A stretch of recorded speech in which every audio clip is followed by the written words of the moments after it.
प्रेरक कथा। हंस और काग। पुराने जमाने में एक शहर में दो ब्राह्मण पुत्र रहते थे। एक गरीब था तो दूसरा अमीर।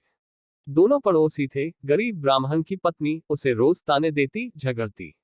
एक दिन एक दिशा के दिन गरीब ब्राह्मण पुत्र झगड़ों से तंग आ जंगल की ओर चल पड़ता है, ये सोचकर कि जंगल में शेर या कोई मांसाहारी जीव उसे मारकर खा जाएगा, उस जीव का पेट भर जाएगा और मरने से वो रोज की झिक झिक से मुक्त हो जाएगा। जंगल में जाते उसे एक गुफा नजर आती है।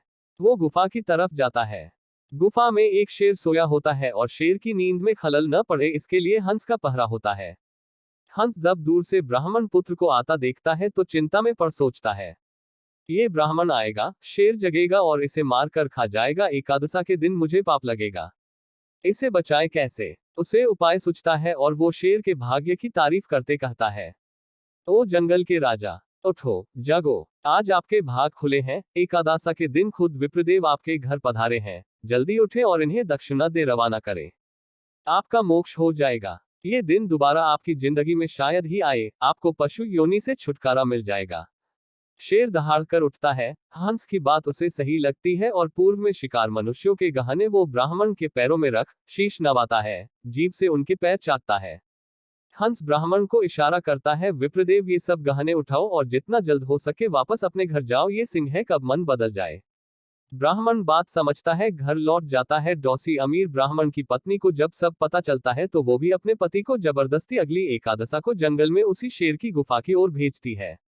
अब शेर का पहरेदार बदल जाता है, नया पहरेदार होता है कौवा। जैसे कौवे की प्रवृत्ति होती है वो सोचता है, बढ़िया है ब्राह्मण आया, शेर को जगाऊं। शेर की नींद में खलल पड़ेगी, गुस्साएगा, ब्राह्मण को मारेगा तो कुछ मेरे भी हाथ लगेगा, मेरा पेट भर जाएगा। ये सोच वो काव काव काव चिल्लाता है। शेर गुस्सा हो जगता है। दूसरे ब्राह्मण पर उसकी नजर पड़ती है, उसे हंस की बात याद आ जाती है। वो समझ जाता है कौवा क्यों काव काव कर रहा है। वो अपने पूर्व में हंस के कहने पर किए गए धर्म को खत्म नहीं करना चाहता, पर फिर भी नहीं, शेर होता है जंगल का राजा। वो दहाड़कर ब्राह्मण को कहता है, हंस उड़ सरवर गए और अब काग भये प्रधान। ते तो विप्रा थामरे घरे जाओ, मैं किनाइनी जिजमान। अर्थात हंस जो अच्छी सोच वाले, अच्छी मनोवृत्ति वाले थे, उड़ के सरोवर यानी तालाब को चले गए हैं और अब कौवा प्रधान पहरेदार है जो मुझे तुम्हें मारने के लिए उकसा रहा है।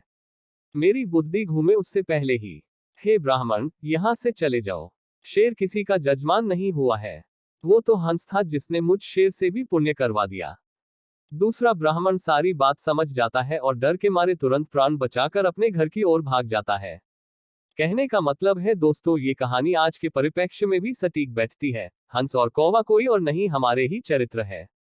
कोई किसी का देख दुखी होता है और उसका भला सोचता है, वो हंस है। और जो किसी को दुखी देखना चाहता है, किसी का सुख जिसे सहन नहीं होता, वो कौवा है। जो आपस में मिलजुल भाईचारे से रहना चाहते हैं, वे हंस प्रवृत्ति के हैं। जो झगड़े कर एक दूजे को मारने लूटने की प्रवृत्ति रखते हैं, वे कौवे की प्रवृत्ति के हैं। कार्यालय में, व्यवसाय में, समाज में या किसी संगठन में हो, जो किसी सहयोगी साथी की गलती या कमियों को बढ़ा चढ़ा के बताते हैं, उसको हानि पहुंचाने के लिए उकसाते हैं, वे कौवे जैसे हैं। और जो किसी सहयोगी साथी की गलती कमियों पर भी विशाल हृदय रखकर अनदेखी करते हुए क्षमा करने को कहते हैं, वे हंस प्रवृत्ति के हैं। अपने आसपास छुपे बैठे कौवान को पहचानो, उनसे दूर रहो। और जो हंस प्रवृत्ति के हैं, उनका साथ करो। इसी में आपका व सबका कल्याण छुपा है। राम राम। Folded hand